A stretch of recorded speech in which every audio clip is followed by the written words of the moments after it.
And I want to bring in Dahlia CNN, an international political and strategic consultant who joins us live now via Skype from Tel Aviv. So, Dahlia, I just want to get your perspective in terms of the Arab world at this point. The Arab world has been, I wouldn't say silent, but certainly more muted than they have been in the past, partly because a lot of Gulf states and Arab states in Africa, quite frankly, have begun to normalize relations with Israel. So it puts them in a very difficult spot politically. What does that mean for the Palestinians? And well, this is exactly what was anticipated by the Palestinians when Israel and the Arab countries, the Gulf states, began signing those accords collectively known as the Abraham Accords.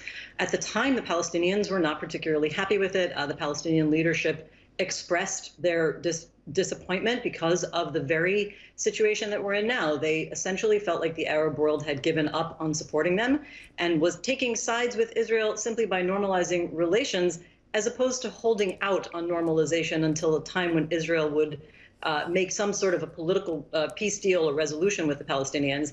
And I think that the Arab countries involved should not in any way be surprised. It was only a matter of time, of course, before there would be some sort of conflagration between Israel and the Palestinians again.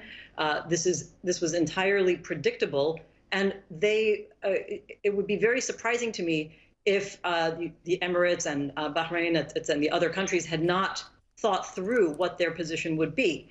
And so for the Palestinians, let's be honest, it's not like they had anybody really coming to save them in a way beforehand from those states. The Hamas has generally been more supported by Qatar, which is not part of the agreements.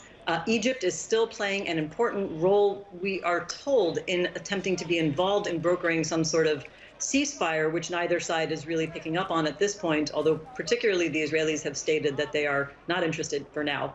So it's, in a way, more of a psychological sense of abandonment than I think it actually makes a tremendous difference on the ground, because as we've seen in 3 previous Gaza conflicts, the Arab states involved in the Abraham Accords were in no way involved in at all in trying to de-escalate. So as you mentioned, this feeling of abandonment from the Palestinians. In terms of the U.S.'s role in all of this, there are some people who say that the U.S. should perhaps have intervened sooner, not just when the violence and the fighting really began, but really over the issue of evictions last week, perhaps. For the U.S., yes, this is a foreign policy issue, but it's also so important domestically as well. Why was the Biden administration so unprepared, do you think?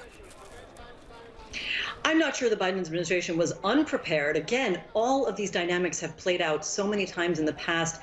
The Biden administration has a very seasoned and experienced foreign policy team and Middle East team. However, I think the Biden administration clearly has a different set of priorities. I don't truly believe the Biden administration doesn't care. But as we all know, there has been significant prioritization of some sort of revival of the JCPOA, the Iran deal intended to limit Iran's development of nuclear weapons. And to do that, it was clear that the administration would need to keep Israel somehow on its side. And Israel has been, of course, the most stalwart, rejectionist party with relation to those talks. So the Biden administration was treading on very thin ice, also knowing that investing heavily on anything to do with the Israeli-Palestinian conflict simply costs political capital.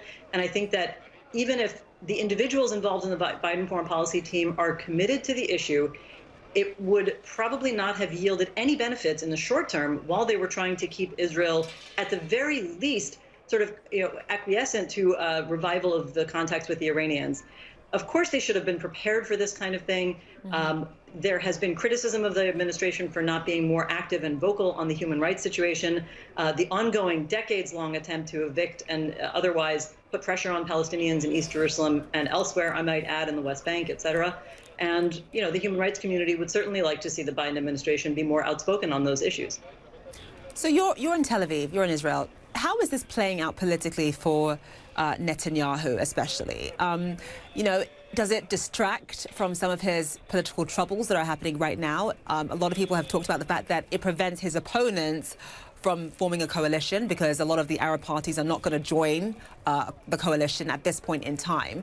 And if there is a 5th election in the past 2.5 years, then that would bode well, especially in this climate for Netanyahu. What are your thoughts on that?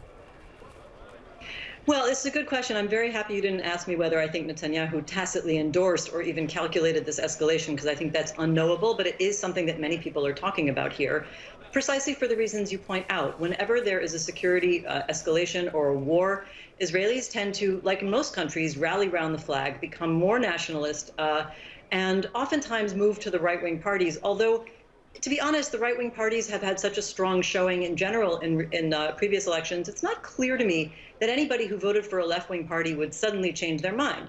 People who vote for left-wing parties tend to think that there needs to be a political resolution, and if there's not, that is why we're seeing these escalations. It does, of course, this escalation, if it turns into a war, puts tremendous pressure on the parties who are opposed to Netanyahu, who are currently feverishly trying to negotiate to form a coalition. And there's no specific reason why they can't continue those negotiations. In fact, the leaders of those parties, especially Naftali Bennett, who is essentially a kingmaker in these negotiations, has been quite defiant over the course of today, insisting that Netanyahu's government is not doing a good job in handling the general situation, and that the coalition negotiations will go on. However, if this really escalates, as it absolutely has been over the last 24 to 48 hours, into a full-blown war, it will be hard to imagine any step forward towards a new government, because the argument will be that it wouldn't be responsible to change governments in the middle. As you correctly point out, one of the most difficult issues is whether either one of the two Arab parties, but specifically one under consideration, representing Arab Palestinian citizens of Israel, would join the government, and that will be increasingly hard to negotiate in this kind of climate. Right. You talk about Naftali Bennett. He was on our air a few hours ago. All right. Dahlia, thank you so much for being with us. Appreciate it. Right. Still to come here on One World, a COVID surge in Nepal leads to a shortage of oxygen. And with limited government support, other groups are stepping in to help. We'll tell you what they're doing to ease the suffering.